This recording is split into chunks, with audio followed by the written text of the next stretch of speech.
social respect, dignity and powers they are having when they are pertaining the uniform.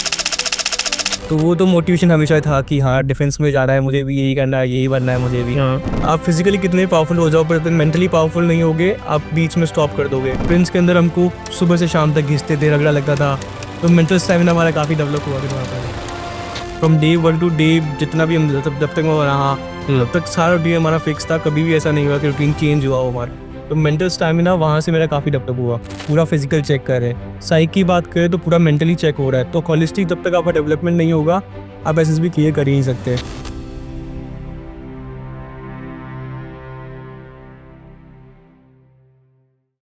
साधारण व्यक्ति से असाधारण व्यक्ति बनने के लिए सबसे जरूरी है मेहनत की जाए और लगातार मेहनत की जाए, बिना थके, बिना रुके।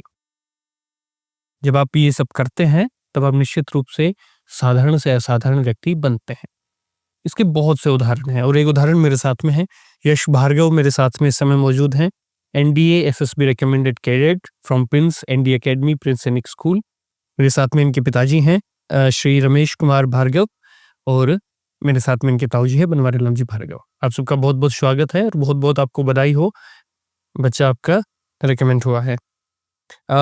तो यश शुरू करते हैं। पहला सवाल मेरा, जब आप एनडी के लिए प्रिपरेशन करते हैं तो सबसे जरूरी चीज क्या है जो आपको सबसे पहले पता होनी चाहिए? मोटिवेशन हमारा सबसे मोटिवेटिंग फैक्टर होता है कि अगर आप में मोटिवेशन है, डिटर्मिनेशन है, तो आप कोई भी पाथ को क्रॉस कर लोगे, कोई भी प्रॉब्लम को सॉल्व कर लोगे। और मेन चीज़ है कि आप में डिटर्मिनेशन कितना है। अगर आप में डिटर्मिनेशन है तो आप कर लोगे वो। जैसे हम लोग, आप अभी बाहर बता रहे थे कि आपके बिल्कुल बगल में आर्मी कैंट है, तो उस माहौल की वजह से आप थोड़ा फैसिनेट हुए, वो आर्मी की ड्रेस आपको fascinate. The army officers coming there, हाँ, the social respect, dignity and powers they are having when they are pertaining the uniform. तो वो तो मोटिवेशन हमेशा था कि हाँ डिफेंस में जाना है, मुझे भी यही करना है, यही बनना है मुझे भी। फिर यहीं से धीरे धीरे एनडीए के बारे में पता चला, तो फिर एनडीए के लिए प्रिपरेशन शुरू करी। हाँ, प्रिंस में आया, फिर वहाँ से हमारा। अच्छा, आपकी जो आपने जो एसएसबी इंटरव्यू दिया उसके बारे में आप थोड़ा बताइए हमें कि उसमें क्या क्या किस्से रहे आपके सारे? इंटरव्यूज मैंने अब तक 3 दिए। This was my third interview. और इंटरव्यूज के सारे किस्से तो मतलब सारे रोमांचक किस्से रहे मेरे। जैसे ही मैं जाता था तो मैंने बताया कि मैं प्रिंस की तरफ से हूँ, तो वो पूछते थे कि प्रिंस में कैसा हो रहा है। प्रिंस के बारे में उन्होंने काफ़ी पूछा मेरे से। फिर हमारी स्टडीज़ के बारे में बेसिकली पूछते थे। मेरी परसेंटेज अच्छी है तो वो पूछते थे कि तुमने कैसे किया, कोर्स को और स्टडीज़ को कैसे मेंटेन रखते थे। जब आप एसएसपी की बात करते हैं, एनडी की बात करते हैं, तो 2-3 चीजें होती हैं। एक तो मेंटल, आप मेंटली कितने प्रिपेयर है, आपकी स्टडीज कितनी स्ट्रांग है, आपका करंट कितना स्ट्रांग है, एक आप फिजिकली कितने स्ट्रांग है। ठीक है, तो ये दोनों चीजें किस किस तरीके से डेवलप होती हैं एसएसबी की जर्नी और एनडी की जर्नी पर? सर जर्नी हमेशा लंबी होती है, तो उसमें मेंटल स्टैमिना, फिजिकल स्टैमिना दोनों ज़रूरी होते हैं। मेंटली अब कितना आप फिजिकली कितने पावरफुल हो जाओ पर मेंटली पावरफुल नहीं होगे, आप बीच में स्टॉप कर दोगे। हाँ, तो हमारा जो डिसिप्लिन होता है, जैसे प्रिंस में हमें डिसिप्लिन दिया जाता है, तो डिसिप्लिन हमें काफ़ी ज़्यादा मोटिवेट करता है कि हाँ बीच में छोड़ना नहीं है। हाँ, पूरा कंसिस्टेंटली आपको मेंटेन करना है, आपका जो भी मोमेंटम है उसको पूरा रखना है। और वहीं से हमारा जो फिजिकल स्टैमिना है वो भी हमारा अच्छा था। मैं स्टार्टिंग से I think from class 10th I am going for running and मैं अकेडमी से भी मैं काफ़ी बार गया, तो वहाँ भी मेरे स्कोर्स अच्छे थे। रनिंग के लिए भी मैं काफ़ी अच्छा था, तो फिजिकल तो मेरा अच्छा था। मेंटल स्टैमिना जब प्रिंस में आया तो डिसिप्लिन मेरा वहाँ पे अच्छा बिल्डअप हो गया था। प्रिंस के अंदर हमको सुबह से शाम तक घिसते थे, रगड़ा लगता था, तो मेंटल स्टैमिना हमारा काफ़ी डेवलप हुआ फिर वहाँ पर भी। सुबह 5 बजे से लेके शाम को रात को 11 बजे तक का जो आपका पूरा एक रूटीन होता है वो फिक्स्ड है, पैक्ड है पूरा रूटीन पैक्ड, मतलब फ्रॉम डे 1 टू डे जितना भी हम जब तक मैं रहा तब तक सारा रूटीन हमारा फिक्स था। कभी भी ऐसा नहीं हुआ कि रूटीन चेंज हुआ हो हमारा। तो मेंटल स्टैमिना वहाँ से मेरा काफ़ी डेवलप हुआ। सर, मैं आपसे पूछूं, अगर प्रिंस के बारे में कहाँ से पता चला और आपने अपने बच्चे को यहीं भेजने के पीछे कोई विशेष कारण उसका? प्रेस के बारे में जब बच्चे ने ट्राई करी थी, ट्राई करके इसीलिए बताया था, पापा मैं प्रेस में जाना चाहता हूँ सीखकर। तो ठीक है, तू देख ले, अच्छा है। तो फिर नहीं, वही ठीक है मेरे लिए। तो जैसे आपका कोई आर्मी बैकग्राउंड नहीं है, उस हिसाब से आप नहीं सोचते हैं, सिविलियन आप हैं, सिविलियन फैमिली से हैं, तो ये नहीं लगा कभी कि यार बच्चे को आर्मी में भेजना और वो सब कुछ? तो इसकी इच्छा है, टीम वो जो तेरी इच्छा है वही कर। जो करना चाहते हो वो कर बच्चों को छोड़ना चाहता है, जो बच्चा जो करेगा वो नहीं मुझे तो तेरी इच्छा से जो करेगा, तेरी इच्छा है, उसको ऊपर थोपा देगी यही कर। अच्छा, होलिस्टिक डेवलपमेंट की हम लोग बात करते हैं। होलिस्टिक डेवलपमेंट बहुत जरूरी है आपके एसएसबीज के लिए। यस सर, ऑब्वियसली अगर हम जीटीओ की बात करें तो वहाँ पूरा फिजिकल चेक कर रहे हैं, Yes. साइक की बात करें तो पूरा मेंटली चेक हो रहा है। तो होलिस्टिक जब तक आपका डेवलपमेंट नहीं होगा आप एसएसबी क्लियर कर ही नहीं सकते। तो होलिस्टिक तो बहुत ज़रूरी है।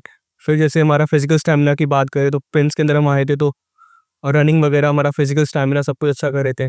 और टेक्नोलॉजी भी ज़रूरी है आज के टाइम पर हमारे। जब हमारा इंटरव्यूज़ होता था तो काफ़ी बार पूछते थे हमसे कि जैसे I was from science background, तो साइंस के अंदर आपने कौन कौन से एक्सपेरिमेंट्स करे, अपने लैब्स में कितनी बार गए, आपका प्रैक्टिकल्स कैसे होते थे हमसे। तो होलिस्टिक अप्रोच रखनी है हमें। होलिस्टिक अप्रोच रखनी है। अच्छा, इसके अलावा इसके पूरी आपकी जर्नी के दौरान 3 बार आपने अटेम्प्ट दिए, यस तो हम मोटिवेशन की बात करते हैं कि यार मोटिवेट होना बहुत ज़रूरी है। साथ साथ में हम लोग कहते हैं कि डिसिप्लिन बहुत ज़रूरी है, पर उन दोनों के साथ में जब आप 3 अटेम्प्ट देते हैं तो पेशेंस बहुत ज़रूरी है। तो वो पेशेंस कैसे मेंटेन करें जो आपके जो अब जो कैडेट्स जो आगे रिकमेंड होंगे भविष्य में जो इसके लिए तैयारी कर रहे हैं, पेशेंस कितना ज़रूरी है और उसको कैसे मेंटेन रखा जाए? सर, घर वालों का सपोर्ट हमेशा सर मेरे साथ में। जितना भी मुझे कभी डिमोटिवेटिंग फैक्टर लगा कि यार थोड़ा डिमोटिवेट हो रहे तो घर वाले मोटिवेट करते थे, कुछ नहीं होगा, एक बार नहीं होता एक बार वो ट्राई कर लो, हो जाएगा, आपकी बार हो जाएगा। तो घर वालों का सपोर्ट अच्छा था। फिर पेशेंस की बात करें तो जो स्पोर्ट्स होते हैं वो हमें सब कुछ सिखाते हैं। होलिस्टिक डेवलपमेंट हमारा स्पोर्ट्स से काफ़ी अच्छा होता है।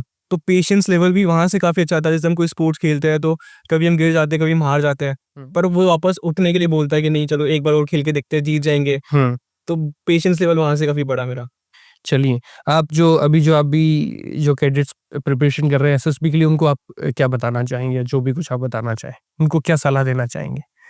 If someone is preparing from class 11th और 12th तो होलिस्टिक डेवलपमेंट ही सबसे ज़्यादा ज़रूरी है।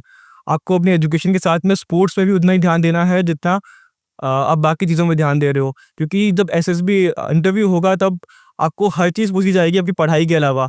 पढ़ाई का जितना था सारा आप पेपर के अंदर पूछ लिया गया, पर जितना भी आपका स्पोर्ट्स खेला आपने, पढ़ने के अलावा और कौन सी एक्स्ट्रा करिकुलर एक्टिविटीज़ करी, वो सारा इंटरव्यू से पूछी जाएगी। तो मैं तो यही गाइड करूँगा कि आप बाकी चीज़ों में ज़्यादा फोकस करें और पढ़ाई में भी उतना ही करें जितना आप स्पोर्ट्स में या फिर अलग और चीज़ों में कर रहे हो।